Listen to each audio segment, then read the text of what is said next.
आहे. सगळी मराठी माणसं आहेत, कोकणातली माणसं.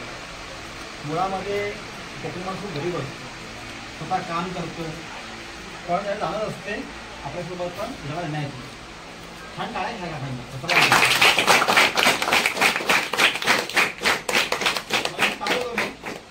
आता हे मला चॉकलेट वाटत होते.